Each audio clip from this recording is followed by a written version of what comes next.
Hello guys, so this video is in continuation to the part 7 only because there was a video was very long that day.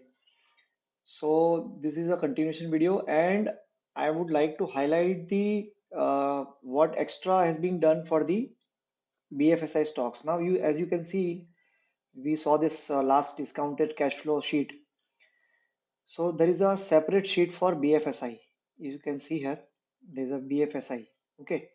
So let's go to HDFC Bank. So this is a BFSI sheet. Don't go to this income or cash flow or balance sheet because this will data you will not be able to correlate. Though the balance sheet of the company is same as whatever is shown in the Skinner.in, but this data is very huge. You can see reserves, borrowings, working capital, and all. So the data are good, but then this is the cash flow. Okay, then there is an income statement also. Some of the ratios are useful, but not all, because these are all the standard ratios for the. Uh, one more thing I just wanted to show you in this income statement down below. Yeah, this is also thing I wanted to. I just forgot last time. This is the various graph of various parameters. Okay, year on year. Okay, now we'll come to the HDFC Bank. So the most important is the BFSI sheet. It is only and only for banking and lending companies income sheet analysis. This is income sheet only, but this is for the BFSI companies. Now you can see sales. Sales is nothing but the interest received. Okay, you have to correlate because the raw sheet which is we are getting from the Skinner.in doesn't write this thing, this kind of things. So this is interest received year on year. Again, I have kept everything in 3 years, 5 years, 7 years, 9 years CAGR. If the bank is new, then you will only find data for 3 to 5 years. If the banks are old, you can get 9 years data. So likewise, then there is a net profit of the bank. You can see how it is increasing. It is 64,000 crores now. Okay. And again, this is a 3 year, 5 year, 7 year, and 9 year data of CAGR. Then total assets. What are the assets? Is the loans basically. So this is 30% now, and this is the earning per share. This is 13%, 15%. Now the interesting part is this PAT should grow faster than the assets in order to increase profitability. That is ROA.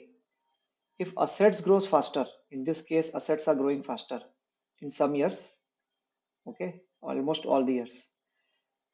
Okay. If assets grows faster than PAT, ROA reduces due to NIM growth. NIM increases net interest margin.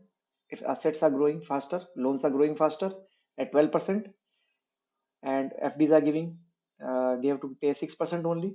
So more loans means more profitability, more net interest income, but the ROA reduces as per the rule of 15, which I told you in the part 6. Okay. So this is how you can analyze these stocks. Again, operating profit margin, higher the better, obviously. Some data here also, 3 years, 5 years, 7 years, sales growth. Now let's come to the major crux of the matter. Now this is a loan growth. Never in the Excel sheet you will find anywhere loan growth return. If you see HDFC Bank in the balance sheet or say profit and loss statement, never it is written, is revenue only. Balance sheet also never written. So this banking stocks, it is very difficult to do analysis through the Skinner.in. So the separate sheet is made. Now this is advances loans, year on every year loans, and if you do the difference between this increase is 24%. Again, between this it is 19%. So every year it is increasing by some rate. So loan growth as per the CCI rule, it should be greater than 10%. So in this HDFC case, it is every year more than 10%. See, and that is why it is part of my CCI 2020 and CCI 2023 portfolio as well. Okay, no doubt it is a great company, HDFC Bank. So again, the 3 years, 5 years, 7 years, and 9 years CAGR, deposit growth should be higher than the loans growth. So here the deposits are not growing higher than the loan growth, and that is why this share was stagnant for quite some time. And now it started picking up because nowadays deposits nobody does. Everybody wants to invest in mutual funds and stocks, and that is why there is an industry-wide problem. All the banks are losing out on deposits, and that is why this growth rate of deposits is slowing down. But in any case, it is across all the banks. Now there are certain advances to deposit ratio, ADR or LDR. I told you it should be less than 1.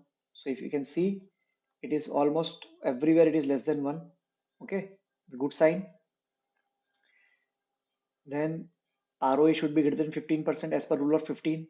So it is already 15 or higher every year, 14 year this year. So if it is continuing at 14, 13, 14, 13, then you might consider shifting to the other bank. And ROA should be greater than 1%. Yes, ROA is greater than 1 point, maybe I think 1.5% and above everywhere. Okay, yes. Then equity multiplier, again part of rule of 15, should be less than 15. Yes, it is less than 15. So this all balances out. Then NIM should be equal to or less than 4% or nearby 4%. So it is 3.85, 3.82, 3.95. This is the ideal bank to do the fundamental analysis. All the ratios as taught are almost matching. It is the ideal bank, and that is why it is part of the CCI. So cost to income ratio, lower the better. So it is lower only. Now, if you see, NIM and ROA both should grow. If NIM grows but ROA decreases, then red flag. Okay. And observe this in chart pattern also. These are all average values.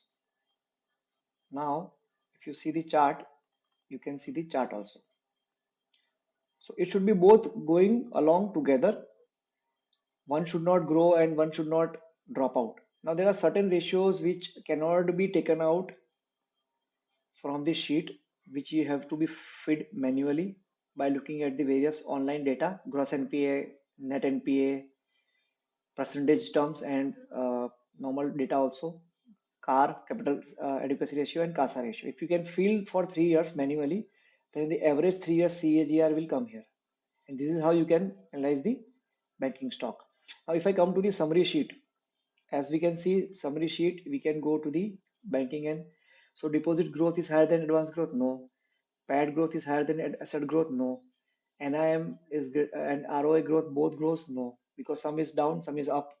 Again, 5 years average, all the data is given here, ADR, ROA, ROE, EM, and NIM. So this is how you can do the banking sector stock also analysis via this Excel sheet, which is normally not possible or very difficult through the normal screener website. Okay, so this was one more part to the part 7 only. I'll be uploading this separately because this first part was already around 30 minutes. So I thought that banking, I should cover it separately for ease of understanding.